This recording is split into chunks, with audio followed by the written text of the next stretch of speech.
hello. Today we are here to wrap up my reading for the month of December 2025. Last reading update of 2025. And definitely mixed bag, I think, highs and lows, but I did get a lot read, especially considering how busy I feel like this holiday season was. I managed to sneak in quite a bit of reading time, so that felt good. Yeah, it was a good month. My camera is having exposure issues, which I only realized once I started editing all the batch filming I'd done, which was honestly heartbreaking. But just FYI, if the sound is a little different or weird, I apologize. I'm having to revert to my phone, which honestly, film quality wise is probably about the same. So yeah, it's just the sound might not be quite as good. But with that being said, let's talk about what I read. I'm not going to talk, I have two things I read. I want to say I read I think I read 20 books this month in December. I'm not going to tell you about two of them because they're going to show up in my next reading vlog. Patrons, I did already get started on that, but I'll keep you guys in suspense a little bit there. So let's start with, oh, well, I guess I didn't technically read this one because I realized I'd already read it, but I did read 6 things for my Cozy Christmas reading vlog, which I do every year. I would say probably The Most Wonderful Crime of the Year was the hit of that vlog, and The Wood at Midwinter was the flop.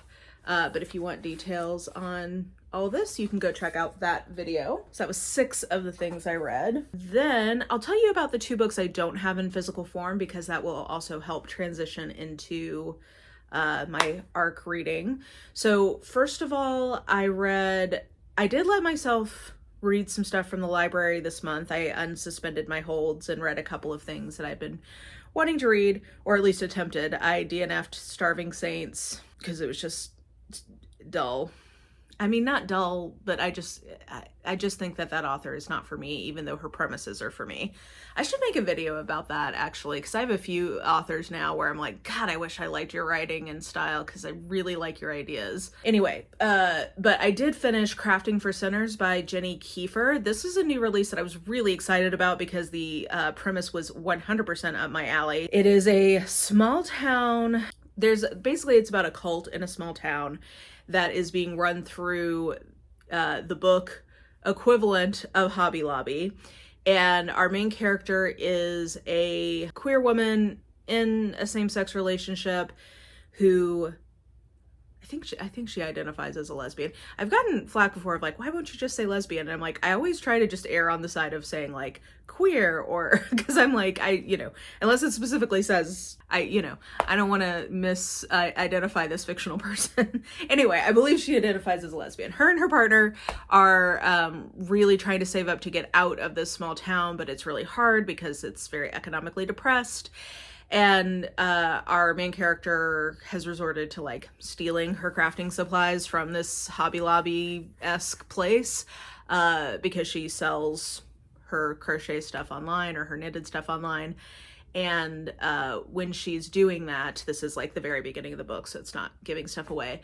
When she's doing that, she gets trapped, and it turns out that it's not just a cult in the sense of like being cult-like, but there's some ritualistic dark shit going on. So yeah, I would say I think the writing is a little tough, and I think our point of view character just isn't very interesting.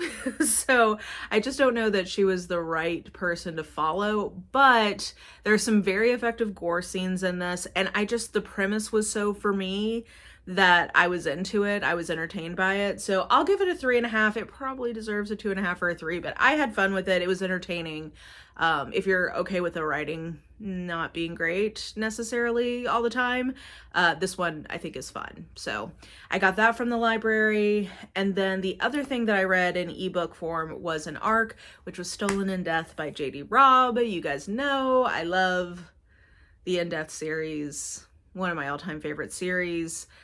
And this was a really good entry. I feel like this one, so the premise is that there is this billionaire dude who's killed during an apparent robbery, and the robbery is of a vault that he had just inherited from his father that he didn't know about.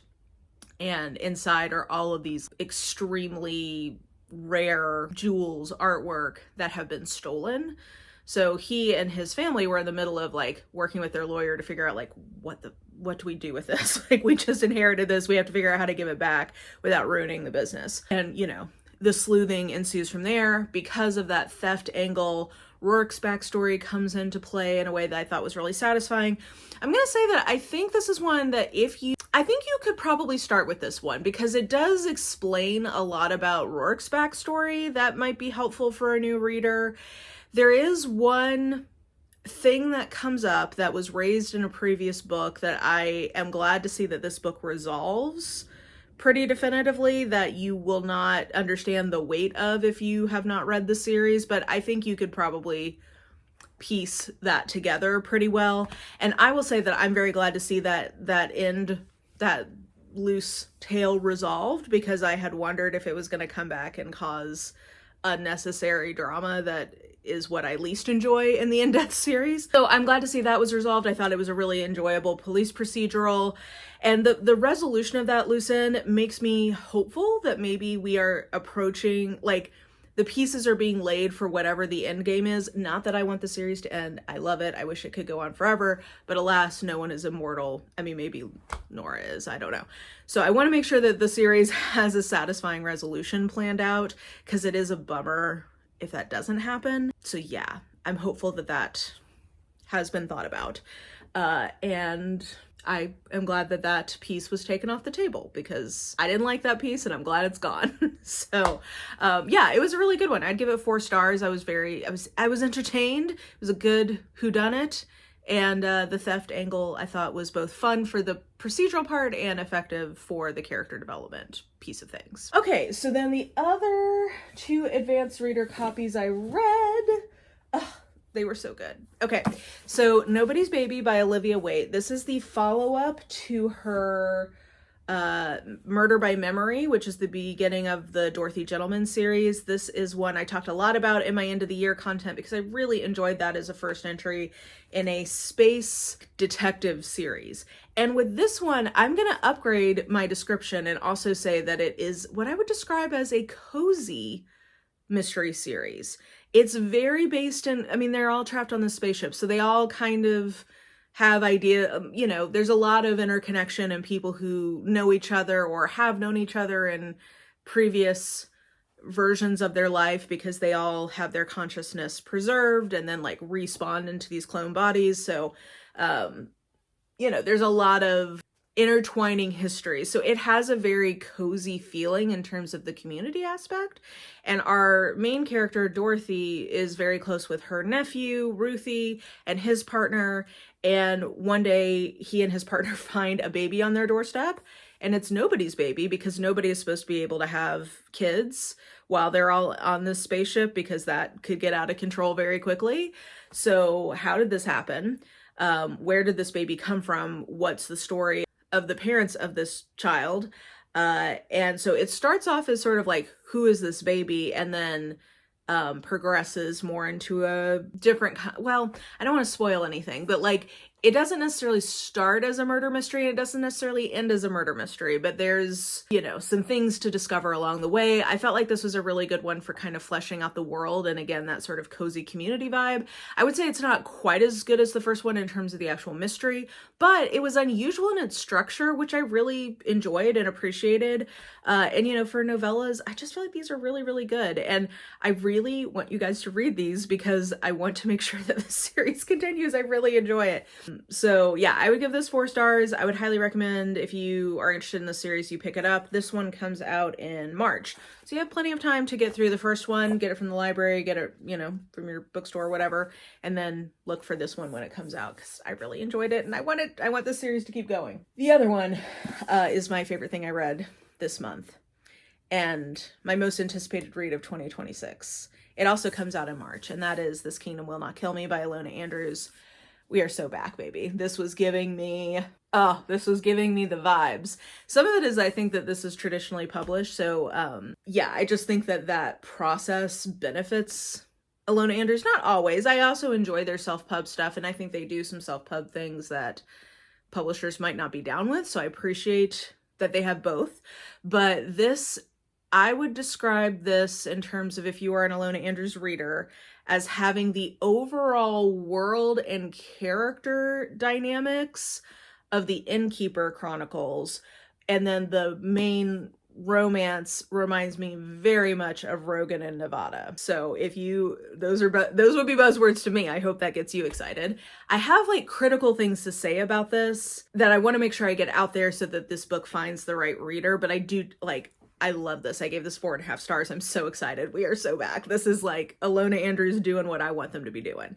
With my more critical hat on to make sure the right people are picking this up. So the premise of this, apparently I learned from the marketing of this that there is some kind of subgenre called isekai, and apparently I need to read more of that, because this is, I guess, an isekai. I would have just called this a portal fantasy, where our main character is obsessed with this fictional series, which is one thing I didn't realize before I picked this up. The series she's obsessed with is very grimdark, and then the setup for it, I think, is a piss take of Name of the Wind, because it's supposed to be a trilogy. The first 2 have come out, and the third one has never come out, and everybody's just like stuck waiting for it. And she has reread these first 2 like hundreds of times. She knows this world backwards and forwards. Like, she is a super stan.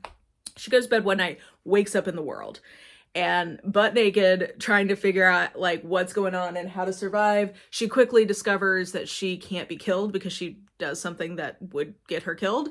And so she can still, though, feel all of the pain.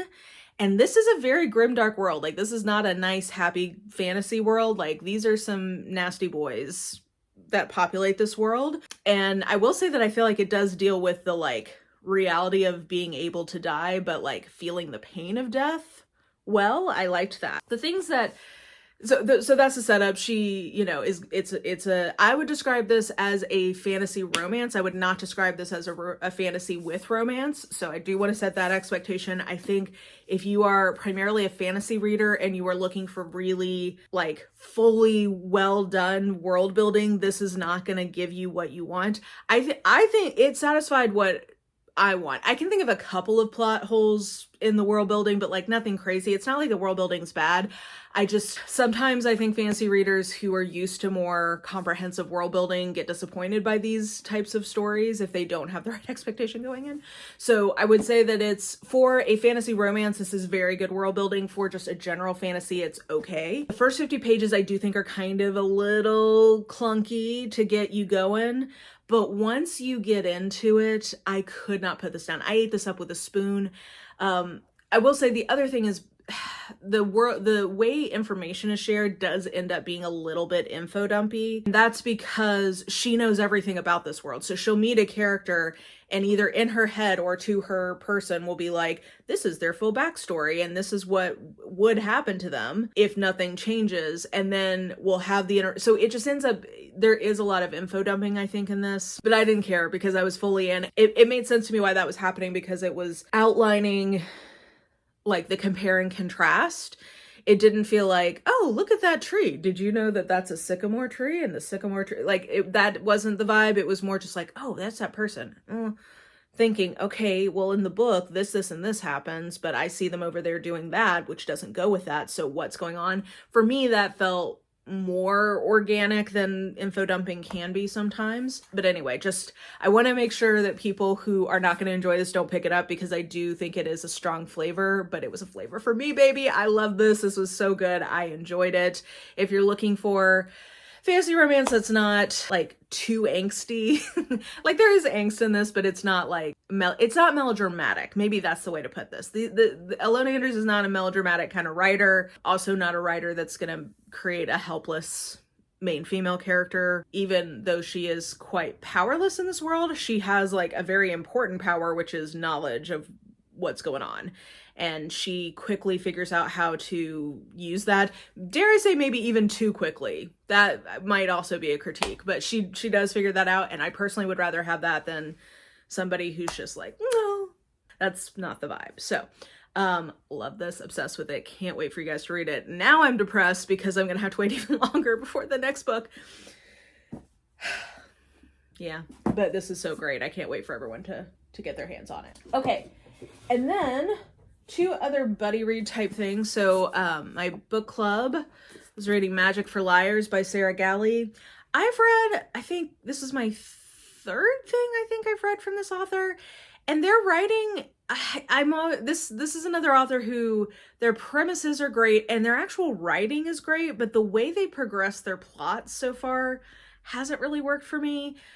This one is, it's a world where there's basically the equivalent of like a Hogwarts kind of society, like the equivalent of a Harry Potter type world. And she has a twin, and the twin is magical in that world. She is not. She's a detective. She gets called in by the twins' headmaster to investigate a death that has been ruled accidental, but the headmistress doesn't think it is. And things progress from there. It's a magic school. That sounds really fun and interesting. There's an investigation, like a murder mystery here. This has everything that I should love, but it just felt quite boring in a lot of places, which, considering how much this is a premise for me, it's kind of impressive. So yeah, I think, I might have to put Sarah Galley on that list of, God, I love your ideas. And I even really like their writing. I just haven't loved the plot execution yet. Maybe pacing is the way to say it. The Shepherd's Crown by Terry Pratchett. Okay, this is the last book that Terry Pratchett ever wrote, and this is the last book in the Tiffany Aching series, which me and Leanna have been buddy reading together in 2025. We actually finished this one, so good for us. I honestly now kind of just wish this had, instead of being a 5-book series, I wish it had been a trilogy. I wish it had started at the 2nd book and ended with the 4th.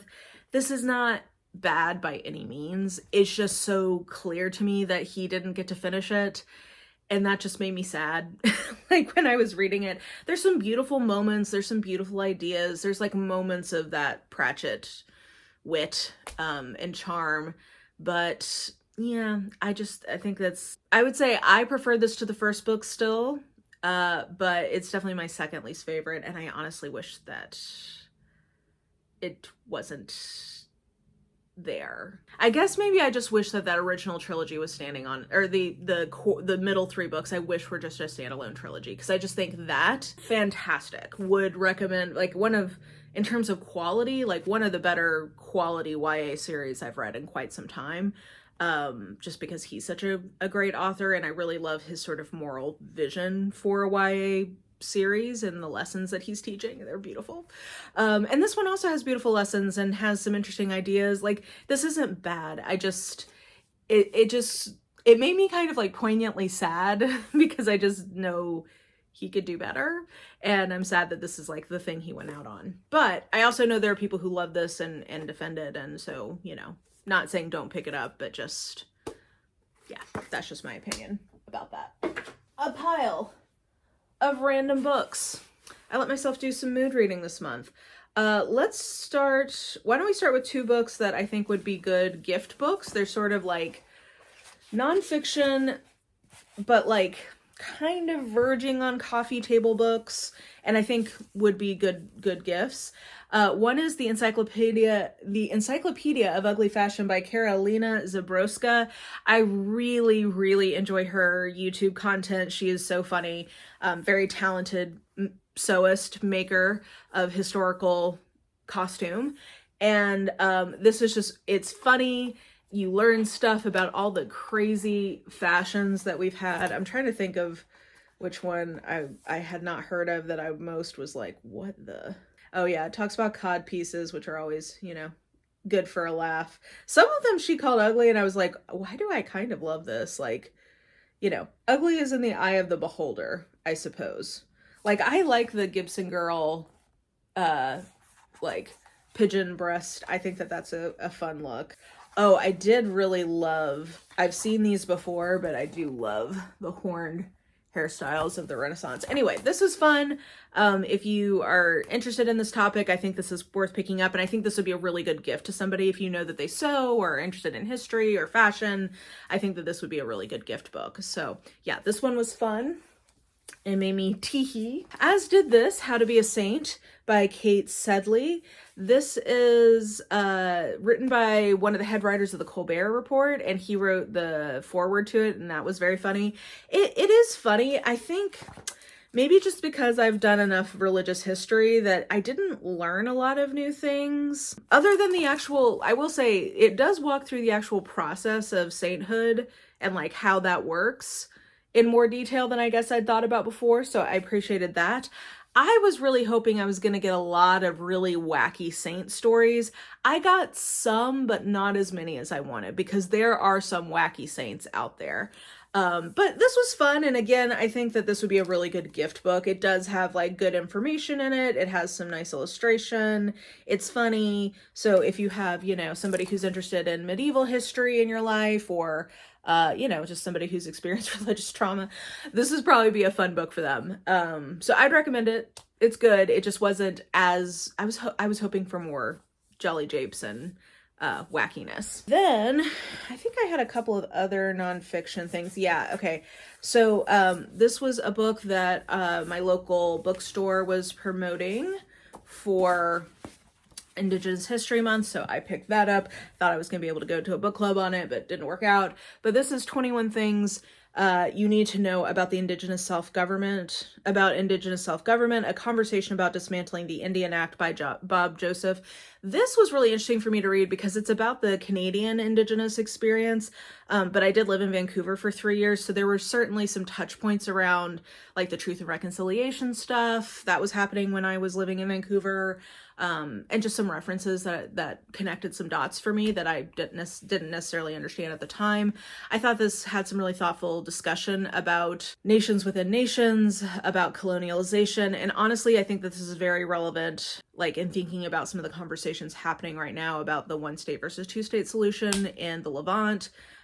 So yeah, I, you know, definitely learned some stuff about Canadian Indigenous history, especially from like a legislative point of view that was really interesting.